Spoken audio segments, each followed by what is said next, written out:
Bonsoir à toutes et à tous, ravi de vous retrouver pour un nouveau regard croisé. Au menu ce soir, l'Iran. Depuis 2 semaines, les Iraniens sont dans les rues dans un pays où manifester peut coûter la liberté et même la vie. Depuis plus de 60 heures, Internet est coupé, l'électricité est rationnée, parfois interrompue. Le régime tente d'éteindre la contestation au sens propre comme au figuré, mais ça ne marche pas. Les Iraniens continuent de manifester avec de plus en plus d'ardeur, le tout dans un silence assourdissant d'une partie de l'Occident. Dans le grand angle, nous parlerons des relations entre l'Espagne, Israël et les Juifs. Depuis 2 ans, Madrid a choisi son camp. Sanctions, boycott, exclusion sportive ou culturelle. La critique politique s'est transformée en un mécanisme d'isolement à l'égard des Israéliens, mais aussi des Juifs. Enfin, pour le clin d'œil, nous nous rendrons au Portugal. Nous mettrons en avant une initiative qui combat les préjugés antisémites par l'art et la culture. Vous êtes prêts ? C'est parti.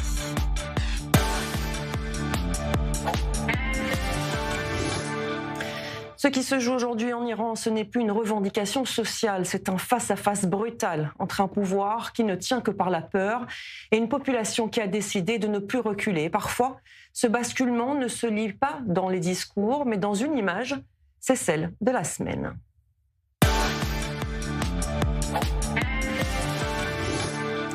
Une scène filmée dans la ville d'Abdanan. La majorité kurde des manifestants sont dans la rue et face à eux des membres des forces iraniennes. Sauf que contrairement à ce qu'on voit d'habitude, ils ne chargent pas, ils ne frappent pas, ils saluent.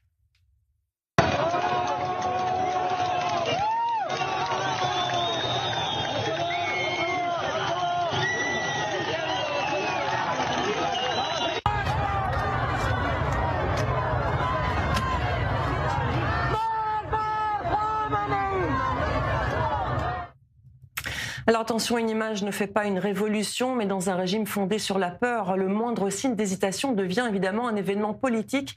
On en parle avec nos invités. Bonsoir Agnès Yaé, politologue canado-iranienne, spécialiste de l'Iran contemporain et des mouvements de contestation. Bonsoir également à Shaparak Saleh, franco-iranienne, cofondatrice des Femmes Azadi. Bonsoir à toutes les deux et merci d'être là ce soir. Bonsoir. Bonsoir.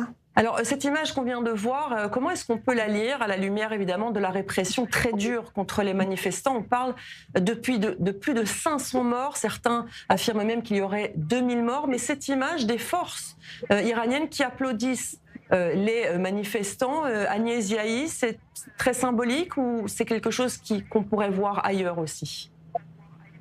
Oui, c'est de l'ordre symbolique, mais pas que, évidemment. Ça montre l'ampleur aussi du mouvement. Ça montre aussi de plus en plus de solidarité, de plus en plus de cohésion entre les personnes qui manifestent. Finalement, vous savez, à force de diviser, on va nourrir le nous et on va nourrir l'union entre les uns et les autres. Et on voit que différents groupes de personnes se sont rejoints au mouvement. Nous sommes au 15e jour de cette on peut aujourd'hui parler de révolution puisque ça prend de plus en plus d'ampleur. Et ce nous, évidemment, commence à se consolider et avance de plus en plus. Alors justement, Shaparak Saleh, des informations qui vous parviennent d'Iran, est-ce qu'il y a, selon vous, des indications, des échos de tensions peut-être au sein des forces iraniennes, des dissensions avec certains, comme les Bassidj par exemple, qui pourraient peut-être, c'est l'espoir de certains de la population iranienne, rejoindre les manifestations ?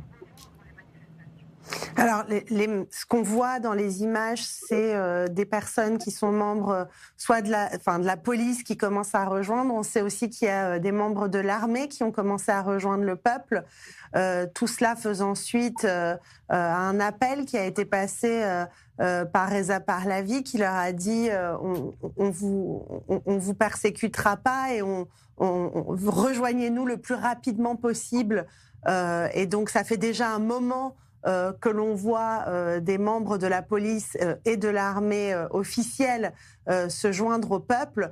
Maintenant, ce que l'on attend de voir, c'est que les Bassidji posent les armes et se trouvant affaiblis et confrontés à une telle foule, essayent de se mêler à elle ou de s'enfuir.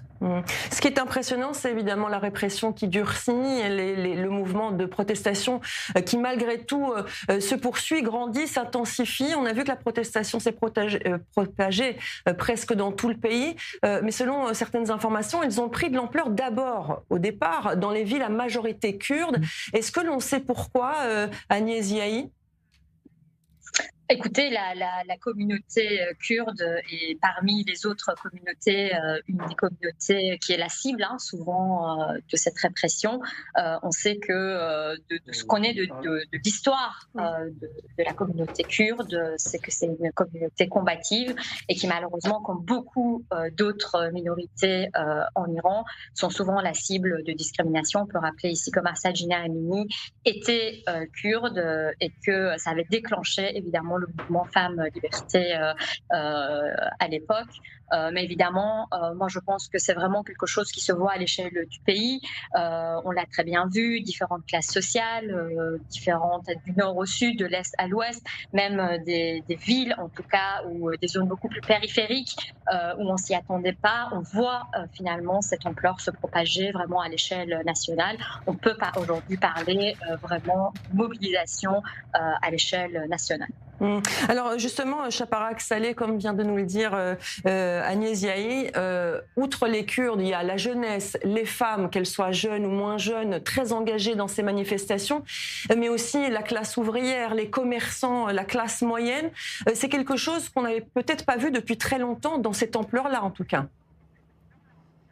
Ce qui est effectivement assez marquant dans cette révolution qui a commencé fin décembre, c'est le fait qu'elle rassemble tout le monde, toutes les strates sociales, toutes les personnes, quel que soit leur âge, quel que soit leur sexe.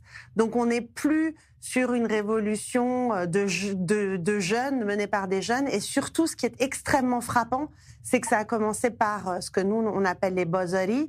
Les bozori, ce sont les personnes qui travaillent donc dans le bazar de Téhéran, qui sont des personnes extrêmement pieuses, très croyantes. Et donc le fait que le mouvement parte de là, alors qu'on dit toujours que c'est le poumon de Téhéran et le poumon des villes, c'est quelque chose de très très frappant. Donc on a aujourd'hui effectivement les jeunes, les moins jeunes, tout le monde est dans la rue, et les riches et les moins riches. Et c'est ça qui fait que c'est quelque chose d'assez inédit jusqu'à présent. Alors évidemment, ce qui est moins inédit, c'est la répression qui semble avoir démarré tout doucement, le régime faisant croire qu'il acceptait, qu'il respectait même cette protestation. Et puis au final, coupure de courant, coupure d'Internet et une répression beaucoup plus forte. Quelles sont les informations dont vous disposez? Il est très difficile d'avoir des informations depuis l'Iran. On va commencer par vous, Agnès Yahi. Oui, depuis jeudi, malheureusement, nous n'arrivons plus à joindre les personnes qui sont en Iran, que ce soit Internet, que ce soit par téléphone. Vous savez, même les personnes en Iran, entre eux, ne peuvent pas utiliser leur réseau de téléphone. On sait qu'ils ont vraiment eu des difficultés au niveau de l'accès à ce réseau téléphonique. On sait que malheureusement, l'électricité aussi a été coupée. C'est vraiment de l'ordre de la pression maximale. Ça fait partie, malheureusement, des pratiques courantes de la République islamique d'Iran.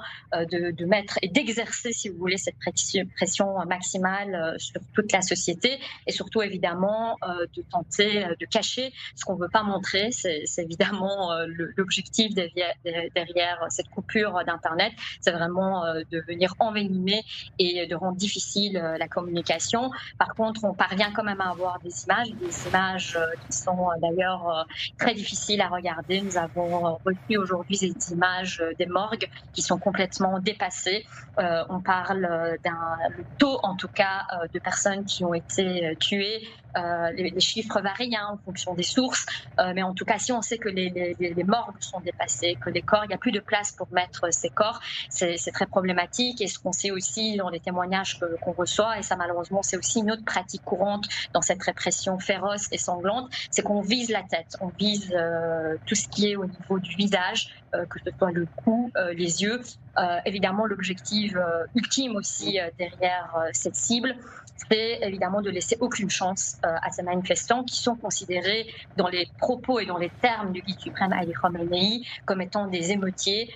Il parle de vandalisme et donc à ce titre-là, cette coercition se veut légitime dans leur vocabulaire et donc ils se donnent, si vous voulez, les pleins pouvoirs pour exercer une répression sans limite.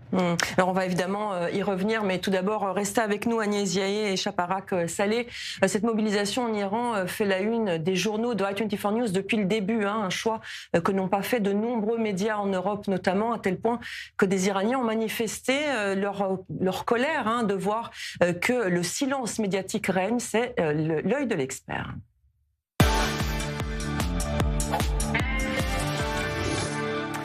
Et nous sommes avec Dominique Régnier. Bonsoir. Bonsoir. Vous êtes professeur des universités à Sciences Po et directeur général de Fondapol.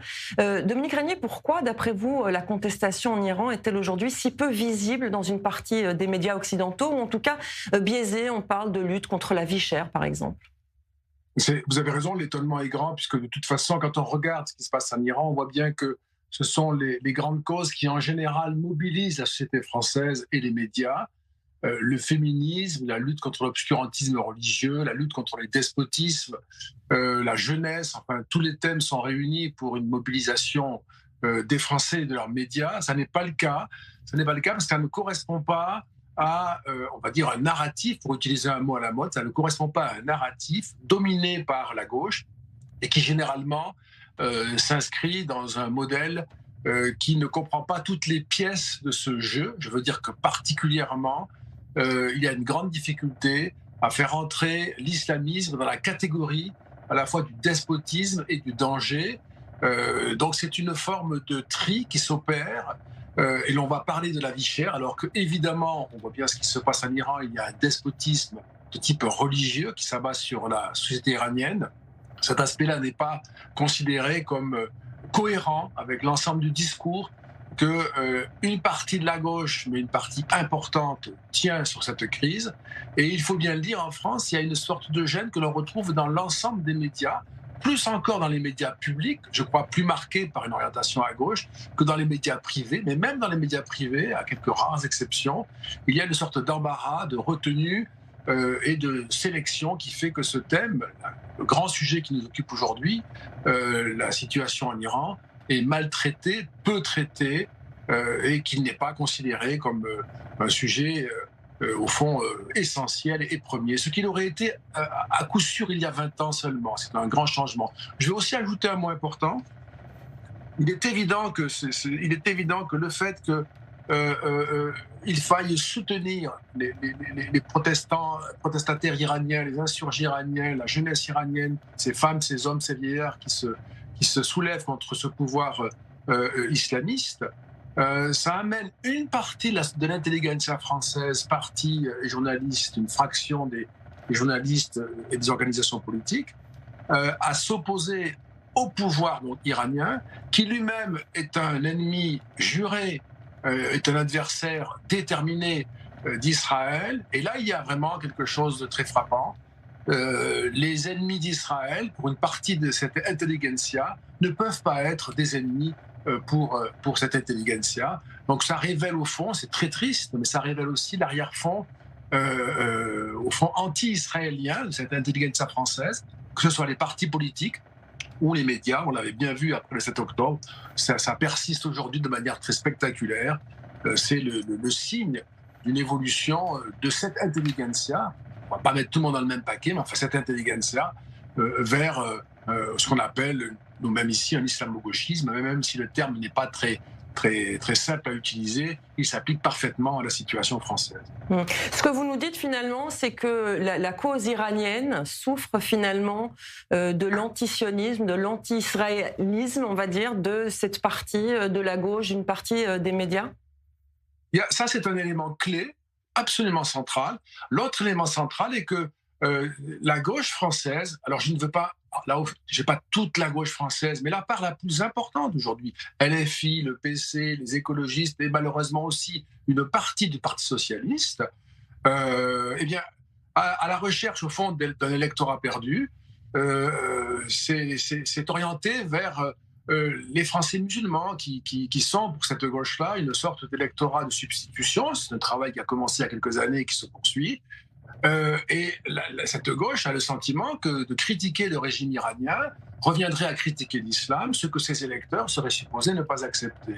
Ce qui veut dire aussi que cette gauche-là a des idées extrêmement simplistes, voire méprisantes, en ce qui concerne les Français musulmans, et qu'elle les considère tous, au fond, comme très sensibles à la cause islamiste et ne pouvant pas supporter la critique d'un régime despotique comme celui que l'on voit en Iran. Donc c'est la double détermination. Évidemment, chacun sait que l'antisionisme, l'antisémitisme, la haine d'Israël est très liée notamment en France, est très liée notamment à l'islamisme, ça c'est une certitude.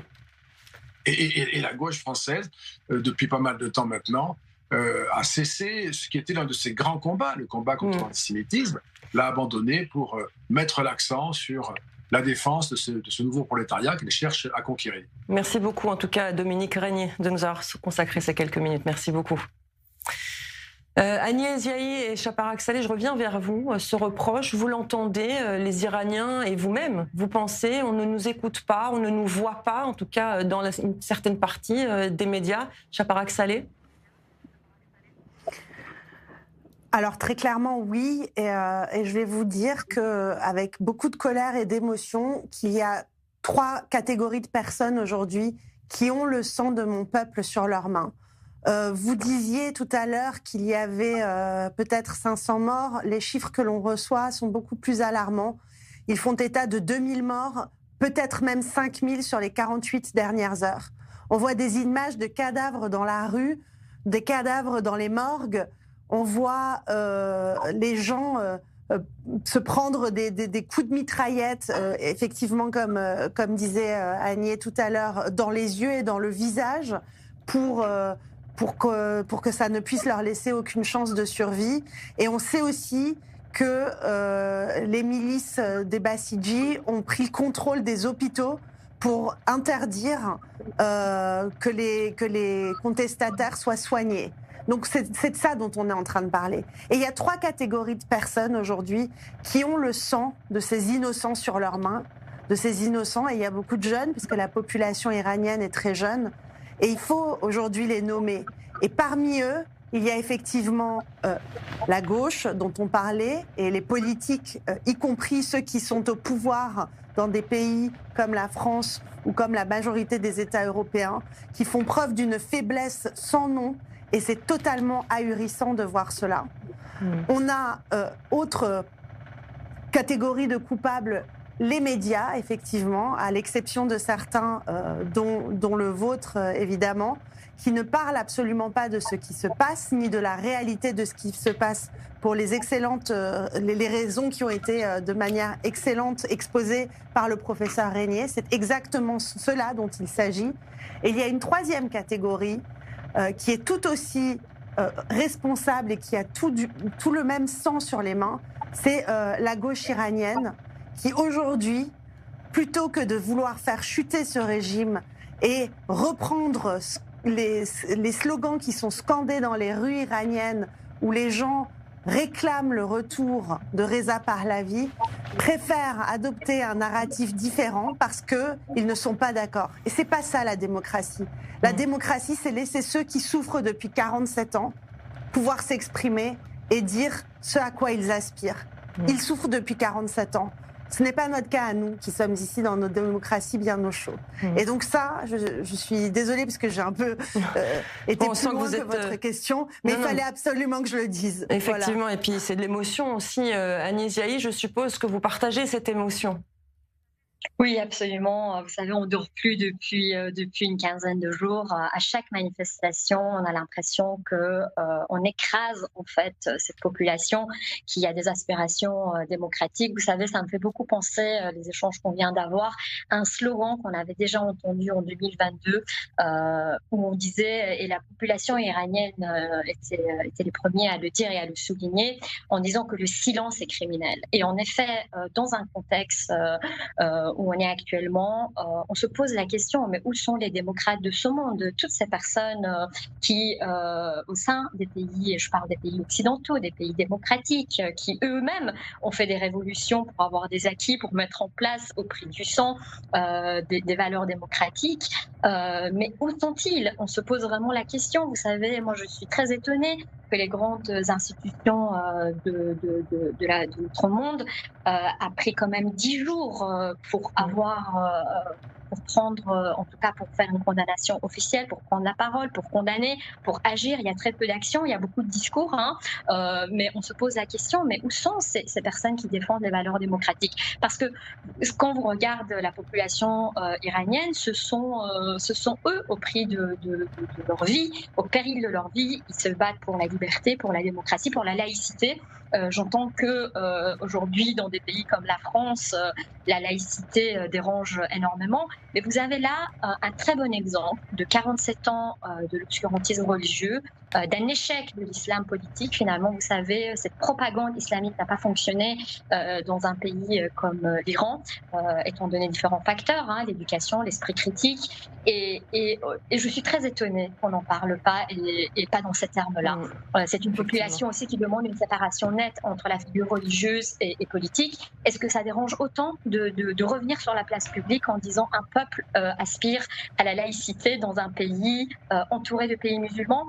Est-ce que c'est ça qui dérange fondamentalement les démocrates de ce monde? C'est une question ouverte. On vous pose la question. Effectivement. Je ne vais pas vous y répondre parce que vous savez très bien que si vous êtes ici, c'est parce que sur i24 News et en Israël en particulier, on en parle évidemment beaucoup. Et justement, il y a un phénomène beaucoup plus sensible encore et qui prend de l'ampleur, des appels directs aux États-Unis et à Israël depuis l'Iran. C'est notre prise de vue.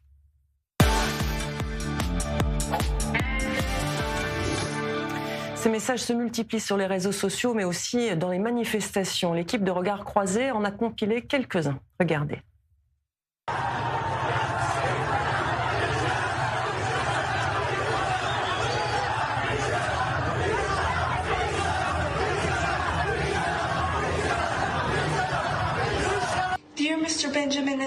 Cher Monsieur Benjamin Netanyahou, je m'appelle Martha. Je vous adresse cette vidéo avec beaucoup d'espoir et de confiance. Vous nous aviez promis que si nous rejoignions la cause de la révolution, vous seriez à nos côtés pour nous soutenir.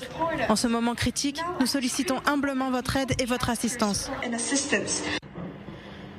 Monsieur Netanyahou, vous nous avez promis de votre soutien si notre peuple descendait dans les rues. Aujourd'hui, notre peuple est désarmé face à des forces armées qui cherchent à le blesser. Nous faisons ce que vous avez demandé.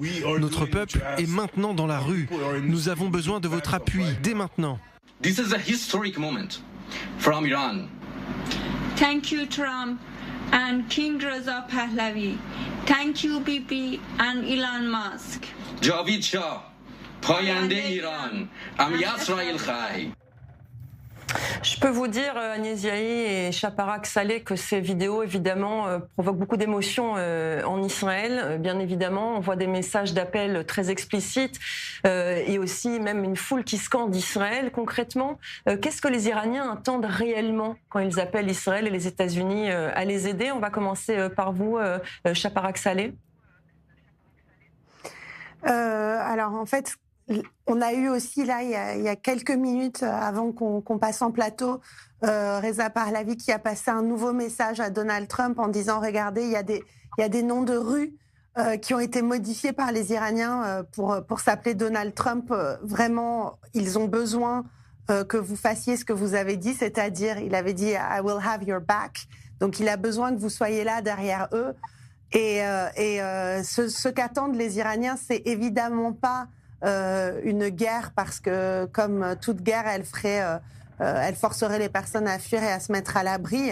Ce qui est attendu, c'est de l'aide pour maintenir Internet en place, puisque on voit bien que c'est ça qui aujourd'hui permet de massacrer à huis clos. Donc avec l'envoi de Starlink et tout autre type d'équipement. Ce qui est attendu, ce sont aussi des cyberattaques qui vont permettre de prendre le contrôle, ou en tout cas de semer la zizanie au sein des autorités. Et potentiellement, je crois aussi que ce qui est attendu, ce sont des attaques très ciblées dont est capable Donald Trump ou dont est capable le gouvernement israélien, à l'instar de ces attaques ciblées qui ont pu toucher Nasrallah ou Soleimani. Agnès Giahi, est-ce que vous pensez que la contestation peut tenir dans la durée sans intervention extérieure, qu'elle soit des États-Unis ou d'Israël, que ce soit des frappes ou des cyberattaques, comme vient de nous le dire Chaparak? C'est toujours difficile d'y répondre. Je pense que la détermination est grande. Le courage du peuple iranien n'est plus à prouver aujourd'hui. Mais si on regarde et si on fait une comparaison avec les autres mouvements, il y a un moment ou un autre où il va y avoir une fatigue parce que c'est très difficile. Vous savez, physiquement, psychologiquement, ils n'ont pas accès à l'électricité. Les conditions sont très difficiles. Donc, c'est surtout de ça qu'il va s'agir, mais je pense qu'en termes de courage et de détermination, ce peuple ne va pas du tout faillir. Mais je voudrais revenir sur la position des Iraniens par rapport à Israël ou aux États-Unis. Ce qui est très intéressant, c'est que vous savez, pendant 47 ans, la propagande islamique de la République islamique a tenté de tous les moyens possibles et imaginables de faire des États-Unis et d'Israël le grand et le petit Satan, puisque c'est le vocabulaire qu'ils utilisent pour décrire les États-Unis et Israël. D'ailleurs, ils y voient, et le guide suprême lui-même, Ali Khamenei, l'a dit dès sa première intervention publique suite à ces protestations, en disant qu'il s'agit en tout cas d'une ingérence, qu'il s'agit de la manipulation qui vient de l'extérieur. Il y a toujours ce vocabulaire qui est construit autour de l'ennemi intérieur. Et ce peuple prend la rhétorique à l'inverse, c'est-à-dire qu'aujourd'hui, tous les ennemis de la République islamique d'Iran sont les amis du peuple iranien. Et c'est intéressant de voir que suite à la guerre de 12 jours, les Iraniens ne considèrent ni Israël ni les Israéliens comme étant des ennemis, mais plutôt comme des amis, ou en tout cas, il y a cette belle solidarité qui s'est construite entre les peuples. Et historiquement, il ne faut pas oublier qu'à l'époque des Pahlavis, Israël était un allié de l'Iran. Merci beaucoup à toutes les deux, en tout cas, d'avoir joué le jeu du regard croisé. On va évidemment continuer à suivre de très près ce qu'il se passe en Iran. Merci beaucoup. On va marquer une courte pause. On se retrouve juste après pour revenir sur les relations difficiles entre l'Espagne et Israël, et même entre l'Espagne et les Juifs. On se retrouve dans un instant sur Radio24 News et Regard croisé.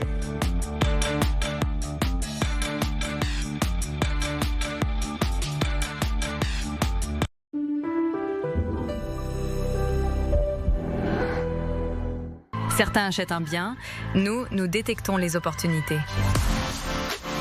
David Jamy Group, l'expérience au service de ceux qui veulent investir autrement. Aujourd'hui, Dubaï explose. Croissance exceptionnelle, fiscalité avantageuse, sécurité incomparable et une rentabilité unique au monde. Entourés des meilleurs experts, nous chassons sur place et à vos côtés les opportunités les plus prometteuses. À Dubaï, mais aussi à Miami, Tel Aviv et Paris. Vous voulez investir intelligemment? Sécuriser votre avenir dans les plus belles villes du monde? David Jamy Group, Real Estate Opportunities. Les équipes du Magen David Adom sauvent des vies. Ambulance, unité mobile, don du sang, secouristes. Ils sont sur tous les fronts, pour tous, sans distinction. En cette fin d'année, votre don peut tout changer. En France, chaque euro compte et chaque don renforce la capacité du MDA à intervenir plus vite, plus loin, plus fort. Cette année, faites un geste qui sauve. Soutenez le Magen David Adom. Parce que sauver une vie, c'est sauver un monde entier.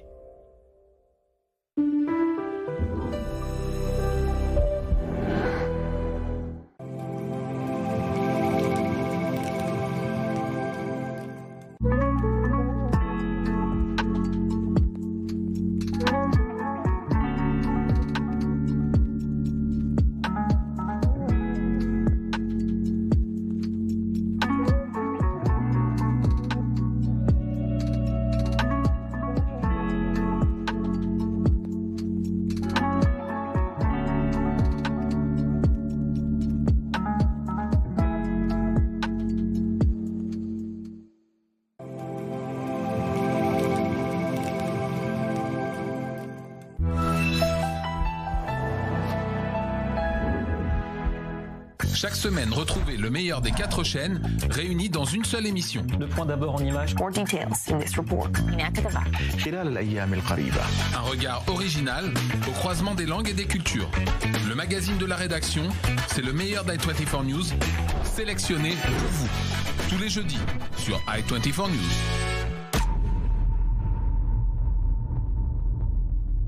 Du Jourdain à la mer, un État juif, un État arabe ou les deux? Ça se débat.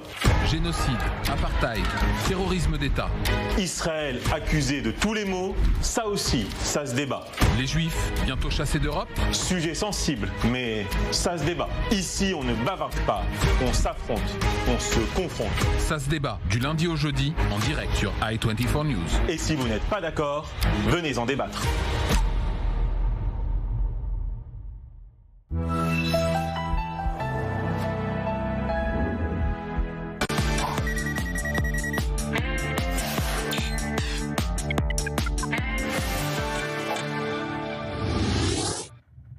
Bonsoir à ceux qui nous rejoignent, merci à ceux qui sont restés pour cette seconde partie de Regards croisés.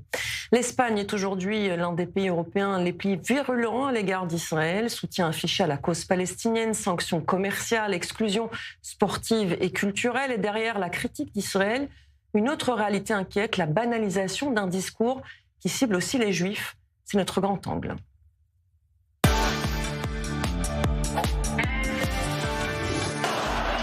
Sport, culture ou encore embargo sur les armes. Depuis le 7 octobre 2023, l'Espagne multiplie les initiatives et appelle au boycott contre Israël. Dernier épisode en date, le match de basket de l'Euroleague contre le Maccabi Tel Aviv, qualifié de rencontre à haut risque, s'est disputé à huis clos. La décision du Real Madrid de disputer le match contre le Maccabi Tel Aviv à huis clos est décevante, mais complexe. Décevante, tout d'abord, en tant qu'Israéliens, nous ne sommes pas ravis de constater pour la énième fois ces dernières années que nous ne sommes pas appréciés en Europe. Ensuite, je comprends que le Real Madrid, en tant qu'organisation sportive professionnelle, se doit de respecter les consignes de sécurité espagnoles, et c'est ce qu'elles ont demandé. Avant le match, plusieurs collectifs avaient appelé à manifester aux abords du stade de la Movistar Arena de Madrid pour protester contre Israël. En septembre dernier, c'est la célèbre course cycliste de la Vuelta qui a été affectée. Au moins 6 des 10 dernières étapes de la course ont été interrompues ou raccourcies par des manifestants pro-palestiniens. Et à une 50aine de kilomètres de l'arrivée de la dernière étape, des milliers de manifestants ont envahi le parcours dans le centre de Madrid. Des affrontements ont eu lieu avec la police et plus de 20 personnes ont été arrêtées. Des slogans affirmant qu'Israël était coupable de génocide ont été scandés. Les autorités ont déclaré par la suite que plus de 100 000 personnes avaient participé à la manifestation anti-Israël dans la capitale espagnole. L'équipe israélienne a déjà dû faire face à des situations tendues. Mais sur notre antenne, le directeur de la communication d'Israël Première Tech explique que ce qui s'est passé lors de la Vuelta avait été anticipé. Là, on était dans une autre dimension. C'était très organisé, c'était parfaitement synchronisé et nous sommes persuadés que ça a été organisé à l'avance pendant très longtemps et tout le long du parcours, il y a eu des milliers, des dizaines de milliers de gens qui étaient très très préparés à tout ça. Et ça n'a été que croissant, que s'aggravant. On ne peut même pas décrire ce que nos coureurs ont vécu. Ces actions ont reçu le soutien des plus hauts responsables espagnols qui ont sévèrement critiqué les opérations israéliennes à Gaza. Le Premier ministre Pedro Sánchez a déclaré que ces perturbations le remplissaient de fierté. Tout cela découle d'une politique gouvernementale délibérément anti-Israël depuis le 7 octobre 2023. Un peu plus d'un mois après les massacres, le chef du gouvernement espagnol s'était rendu avec son homologue belge au point de passage de Rafah. Tous deux ont vigoureusement critiqué Israël pour les souffrances des civils palestiniens. Le moment est venu de briser définitivement ce cycle sans fin de violence qui condamne la région depuis des décennies. Nous ne pouvons pas nous permettre, et surtout les Israéliens et les Palestiniens ne peuvent pas se permettre de continuer à vivre sous la menace constante du conflit, de la guerre et de la souffrance. Sous la direction de Pedro Sánchez, Madrid a tenu des discours parmi les plus durs de tous les pays du G20, qualifiant fréquemment les opérations militaires israéliennes d'extermination et de génocide. Pedro Sánchez a également plaidé pour la reconnaissance d'un État palestinien par l'Union européenne, affirmant que l'Espagne pourrait le faire de son propre chef. Promesse tenue, puisque cette reconnaissance est intervenue près d'1 an plus tard, en mai 2024. Un mois plus tard, l'Espagne a officiellement demandé à se joindre à la plainte déposée contre Israël par les autorités sud-africaines devant la Cour internationale de justice. C'est le premier pays à avoir pris cette décision au sein de l'Union européenne. Autre décision significative, un embargo sur l'exportation d'armes en Israël. Pedro Sánchez promet qu'il essaiera de tout faire pour arrêter l'offensive à Gaza. Comme vous le savez, l'Espagne ne possède ni bombes nucléaires, ni porte-avions, ni grandes réserves de pétrole. Nous seuls, nous ne pouvons pas arrêter l'offensive israélienne. Mais cela ne signifie pas que nous allons cesser d'essayer. Car il existe des causes qui méritent d'être défendues, même si nous ne pouvons pas les gagner seuls. En septembre dernier, le Premier ministre espagnol annonce une série de mesures pour mettre fin à ce qu'il qualifie de génocide à Gaza. Parmi elles, l'approbation d'une loi visant à consolider juridiquement l'embargo sur les armes à Israël, que Madrid appliquait déjà de facto depuis octobre 2023. Madrid a également annulé un contrat d'une valeur de près de 700 millions d'euros pour des lance-roquettes conçus en Israël. De même, le plan prévoit l'interdiction des navires transportant des combustibles destinés aux forces armées israéliennes et de faire escale dans les ports espagnols. L'entrée dans l'espace aérien espagnol sera refusée aux avions transportant du matériel militaire destiné à Israël. L'Espagne est également en première ligne pour son boycott d'Israël à l'Eurovision. Après que l'Union européenne de radio-télévision a décidé de maintenir la participation israélienne à l'édition 2026, l'Espagne a été l'un des premiers pays à annoncer son boycott. Pour l'édition 2025, Pedro Sánchez avait affirmé qu'Israël devait être exclu, estimant qu'il fallait être solidaire du peuple de Palestine qui vit l'absurdité de la guerre et des bombardements. Et le phénomène ne touche pas que les Israéliens, mais aussi les Juifs. Ces derniers jours, nouvelle polémique à Barcelone. Une carte mise en ligne identifiant les entreprises juives et liées à Israël a suscité de vives critiques de la part de la communauté juive espagnole. Le projet, qui s'intitule Barcelonase, est apparu sur la plateforme de cartographie hébergée en France, GoGoCart. Il se présentait comme une carte collaborative de l'économie sioniste à Barcelone et recensait plus de 150 entreprises, écoles et autres organisations. La carte a depuis été retirée. Des membres de la communauté juive avaient d'ailleurs adressé un courrier à l'hébergeur, estimant que cette carte présentait clairement un caractère antisémite et discriminatoire, puisqu'elle visait à identifier et stigmatiser une population en raison de son affiliation religieuse, réelle ou supposée. Cet été, c'est l'affaire Vueling qui a choqué. Une cinquantaine d'enfants juifs, âgés de 13 à 15 ans, revenant d'une colonie de vacances en Espagne, avaient été expulsés d'un vol Vueling à l'aéroport de Valence. Voilà, quand la critique d'Israël devient aussi traduite dans les actes antisémites. Nos invités pour le Grand Angle sont Anaïs Bertrand, bonsoir, journaliste basée à Barcelone. Également Isaac Lévy, président de la LICRA locale, également à Barcelone. Bonsoir à vous aussi. Merci d'avoir accepté de croiser vos regards. Et avec moi en plateau, notre journaliste Déborah Benayoun. Bonsoir. Déborah, dans un instant, on va parler d'historique avec vous, de l'histoire des relations entre l'Espagne et les Juifs. Mais tout d'abord, je me tourne vers vous, Anaïs Bertrand. Je vais commencer par vous. Comment est-ce que les mesures dont on vient de parler sont-elles perçues en Espagne par la population, par exemple? Est-ce qu'il y a un soutien des décisions politiques de la population espagnole? Alors, en général, il faut se rendre compte qu'ici, on ne peut pas parler, par exemple, d'antisémitisme visible. Il existe d'une certaine manière, mais sous une nouvelle forme. C'est pas, ça a particulièrement changé. Ce que redoute le plus la communauté juive en Espagne, c'est la banalisation, en fait. Donc, tous ces discours qu'on peut retrouver lors des manifestations, par exemple. Et puis, voilà, c'est ce que vous venez de présenter durant votre reportage avec cette carte qui est assez perturbante, évidemment.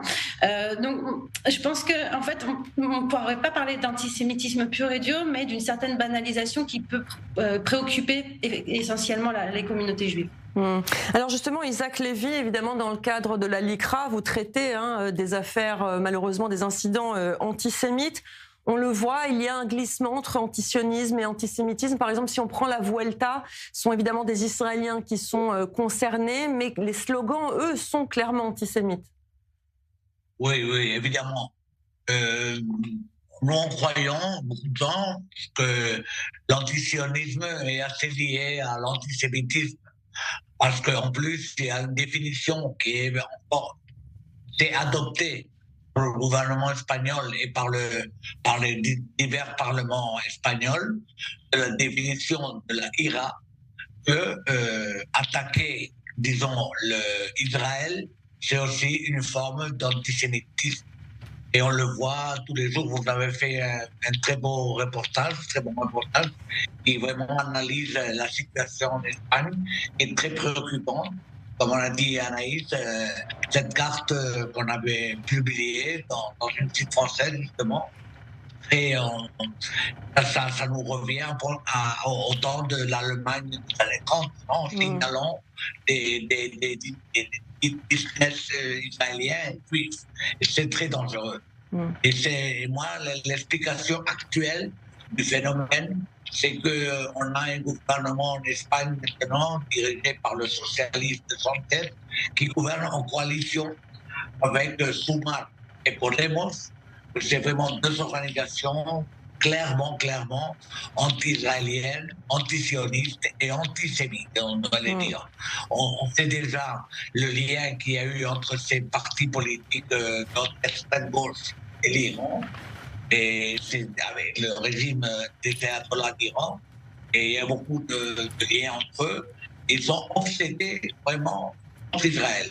Je peux vous expliquer, il y a très peu, la semaine dernière, il y avait des matchs de l'équipe de basket de Maccabi, Barcelone et à Madrid, et ils ont fait tout le possible pour annuler, pour que ce match ne se fasse pas. Et finalement, malheureusement, le gouvernement a décidé de le faire sans public, pour éviter évidemment des problèmes de sécurité. Anaïs Bertrand, comment est-ce qu'on explique, parce qu'on l'entend, on l'a entendu dans le reportage, on l'entend aussi par Isaac Lévy, comment est-ce qu'on explique que l'Espagne soit vraiment le leader en matière de mesures anti-israéliennes? Est-ce qu'il y a une au niveau de l'Union européenne, je parle, il y a évidemment la Belgique, l'Irlande, mais l'Espagne est vraiment en tête des mesures contre Israël. Alors, au niveau de l'histoire, peut-être, on pourrait... Les racines de l'antisémitisme en Espagne remontent à très très longtemps. Et la particularité en Espagne, c'est qu'il y a toujours une forme d'antisémitisme, mais un petit peu tue. Mais malgré tout, là, on voit avec les événements qui sont en train de se passer qu'il y a une forte présence de discours antisionistes. Donc, ce qui bascule parfois vers l'antisémitisme. Et on revient sur les manifestations, les slogans, les caricatures. Et en Espagne, je crois que l'antisémitisme contemporain passe très souvent par l'anti-israélisme radical. Pourquoi plus en Espagne que dans d'autres pays d'Europe? Peut-être comme vient de le commenter Isaac, parce que effectivement les partis d'extrême gauche aussi ont une forte place, occupent une forte place. Et le discours est très dur contre Israël et souvent ambigu. Donc voilà, je pense que bien qu'il y ait des lois contre les discours de haine qui existent, malheureusement, il y a toujours cette banalisation des propos qui est provoquée par ces partis politiques. Ouais, effectivement. Alors justement, pour comprendre cette radicalité espagnole, il faut aussi revenir à l'histoire. On l'a dit, la relation entre l'Espagne et les Juifs est ancienne, complexe et profondément marquée par une rupture jamais totalement assumée. On en parle avec vous, Déborah, et on va même remonter jusqu'à l'Inquisition pour mieux comprendre cela.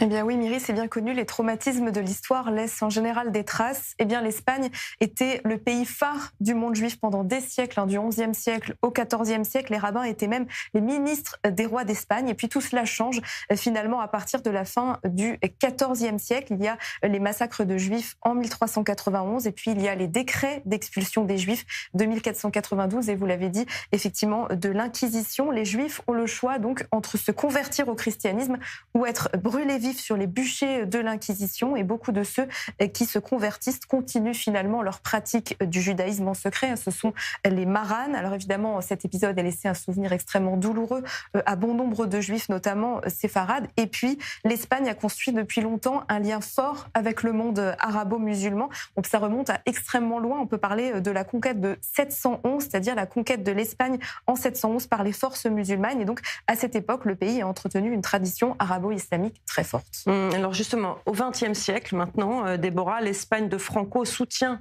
l'Allemagne nazie et l'Italie fasciste. Et la conséquence de tout cela, eh bien, c'est que le régime franquiste sort isolé sur la scène internationale en 1945. L'Espagne est même exclue des Nations Unies jusqu'en 1955. Donc, elle ne participe pas au vote du partage de la Palestine de 1947. Et donc, le régime fasciste cherche à rompre son isolement. Pour cela, il se tourne vers les pays d'Amérique du Sud, mais aussi les pays arabes, la Jordanie, l'Arabie saoudite, l'Égypte, l'Irak ou encore la Libye. Certains chercheurs parlent de ce qu'on appelle une politique de substitution. D'ailleurs, Franco refusera toujours de reconnaître l'État d'Israël. L'objectif, selon les chercheurs, c'est de gagner les voix des monarchies arabes conservatrices aux Nations Unies. Et puis l'autre argument, c'est que les alliances avec les pays arabes, eh bien, elles permettent au régime franquiste de surmonter plus facilement les crises pétrolières, mais aussi d'équilibrer les tensions avec le Maroc sur le Sahara occidental. L'Espagne se tourne ensuite vers les Palestiniens. Oui, et en particulier après la mort de Franco, c'est en 1975. Le Premier ministre de l'époque, Adolfo Suárez, est le premier dirigeant européen à recevoir Yasser Arafat, qui est donc le dirigeant de l'OLP. C'était en 1979. En 1972, juste avant, quelques années avant, c'était l'ouverture du premier bureau de l'OLP à Madrid. La reconnaissance d'Israël a lieu seulement en 1986, et ce, sous la pression de l'Union européenne. À l'époque, c'est le gouvernement de Felipe González qui cherche à rejoindre la communauté économique européenne. Et puis en parallèle, l'Espagne cherche à maintenir l'aide humanitaire aux Palestiniens et à jouer un rôle de médiateur pour tenter de résoudre le conflit israélo-palestinien. Donc clairement, on voit que l'Espagne prend fait et cause pour les Palestiniens. En 1989, c'était pendant la présidence espagnole de la CEE, la communauté adopte la déclaration de Madrid qui reconnaît les droits légitimes du peuple palestinien, dont leur droit à l'autodétermination. Et 2 ans plus tard, la conférence de Madrid, elle, prépare le terrain pour des discussions de paix au Proche-Orient et ouvre la voie donc aux accords d'Oslo de 1993. Merci beaucoup, Déborah. Je me retourne vers vous, Anaïs Bertrand et Isaac Lévy. On va commencer par vous, Isaac. Ce passé historique, est-ce qu'il éclaire finalement la dureté actuelle de l'Espagne par rapport à Israël? On l'a vu avec Déborah, une reconnaissance très tardive de l'État d'Israël, bien après les autres membres de l'Union européenne. C'est correct, qu'a dit Déborah, c'est vraiment correct. Mais bon, ça, l'antisémitisme, en général, moi j'ai fait une thèse doctorale, j'ai écrit un petit livre sur l'histoire de l'antisémitisme.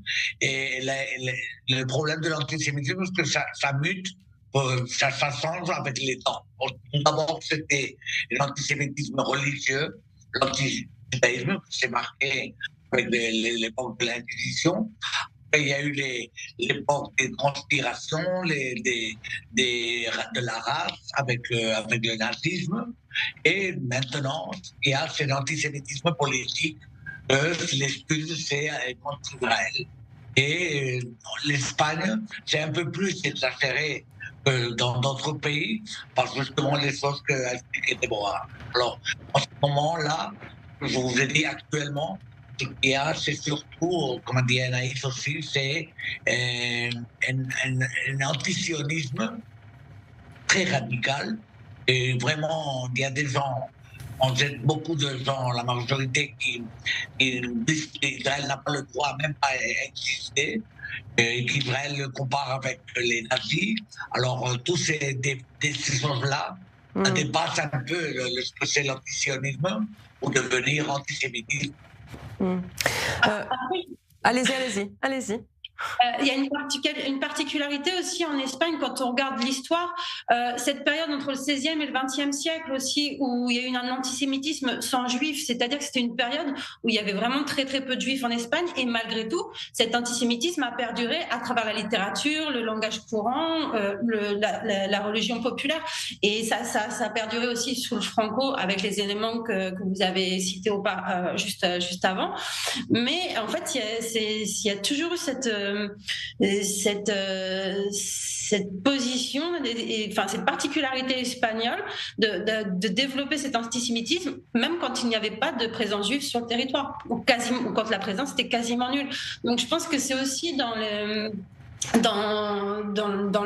l'imaginaire collectif aussi qu'il y a quelque chose qui s'est développé inconsciemment et que maintenant est en train de se réveiller avec ce conflit.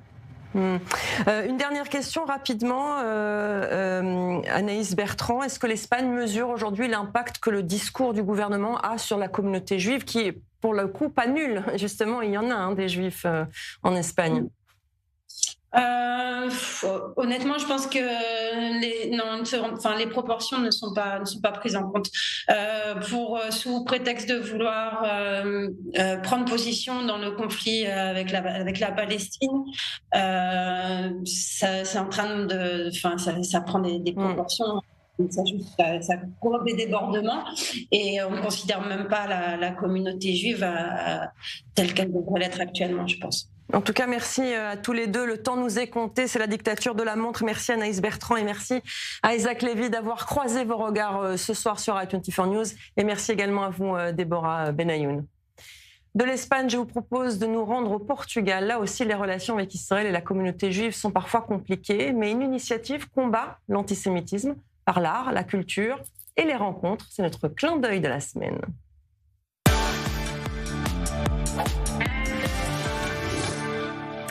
Je dis bonsoir à Sarah Hermont et Sophie Douillet de Olabama. Bonsoir à toutes les deux. Je sais pas. Ah voilà. Bonsoir à toutes les deux. Voilà, je vous vois bien, vous m'entendez bien, tout le monde va bien. Je vais commencer par la question la plus simple. Olabama, c'est quoi exactement ? Alors, Olabama, c'est un projet qui est né l'année dernière à Lisbonne. C'est une idée qui est venue post-7 octobre. Donc, en fait, avec Sophie, on a eu un moment de solitude, d'isolement, que beaucoup d'ailleurs de Juifs ont ressenti en étant à l'étranger. Et donc, est venue cette idée de créer un spectacle pour la communauté juive à Lisbonne, un spectacle où on allait enfin se rassembler autour du rire, autour de la musique. Et donc est venue cette idée de créer Olabama. Et voilà, c'est un projet qui est devenu réalité. On est très, très heureuse parce que c'était une soirée merveilleuse.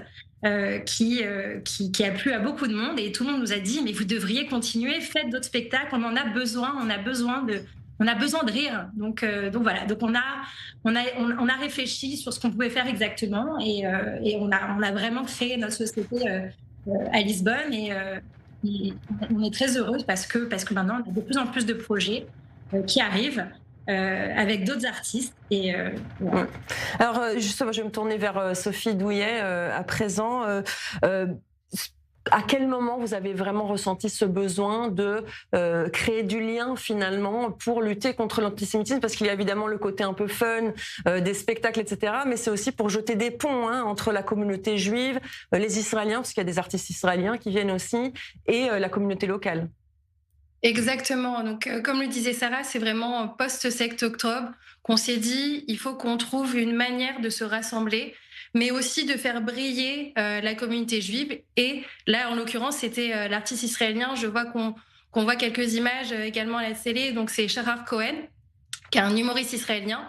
Et en première partie, on avait également Moshiko, qui est un violoniste israélien, donc qui a aussi mis l'ambiance dès les premières notes du spectacle de Shahar Cohen. Et vraiment, pour nous, c'était important de faire briller la communauté juive différemment au Portugal, voilà, aussi. Est-ce que vous avez ressenti un changement après le 7 octobre? Là, je ne parle pas de votre projet en particulier, mais un changement dans la manière dont est perçu Israël, dont sont perçus les Juifs pour avoir eu ce besoin de mettre en place ce projet?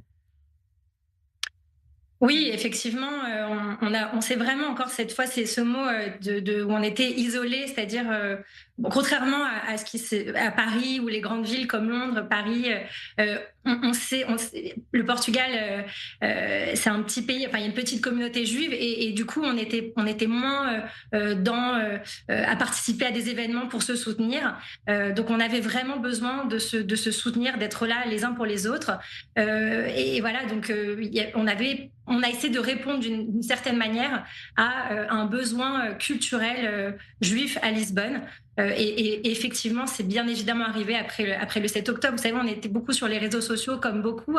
On scrollait et on voyait tellement de haine envers nous que du coup, on se réfugiait sur ces artistes israéliens, ces influenceurs qui sont venus un petit peu de partout, qui ont beaucoup... qui ont tellement parlé de ce que ressentaient les Juifs dans le monde. Et de là est vraiment venue l'idée et on s'est un petit peu tous rassemblés là-dessus.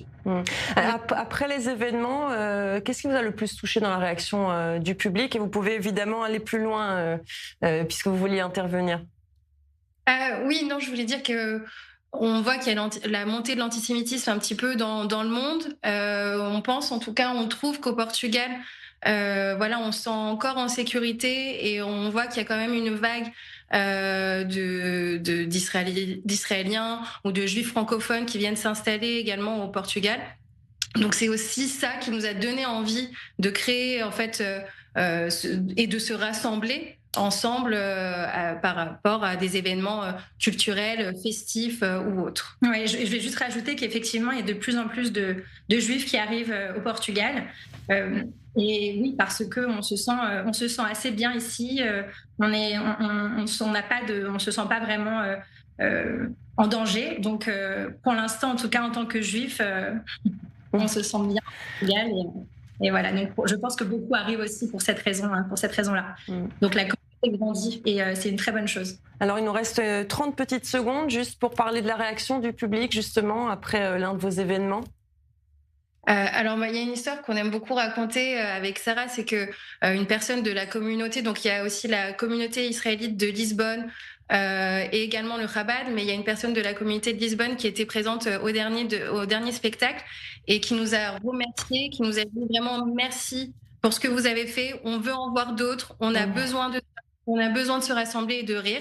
Donc, c'est pour ça qu'on a le prochain spectacle à Porto de David Azria, avec en première partie Malone, un DJ français qui va donner le ton avant le spectacle. Il a récemment sorti un son Belouba.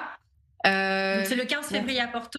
Et on a encore d'autres artistes qui vont venir cette fois-ci à Lisbonne. Voilà, donc on a Alex Fredo qui arrive le 16 avril. Voilà. C'est Olabama. Donc, merci beaucoup à toutes les deux. Comment la culture devient un langage commun. Merci beaucoup. Merci beaucoup. Merci. Bonne soirée. C'est la fin de Regards croisés pour cette semaine. Merci de nous avoir accompagnés. Merci à toute l'équipe, que ce soit devant ou derrière les caméras. Dans un instant, Christopher Barolin pour le journal. Bonne soirée sur i24 News.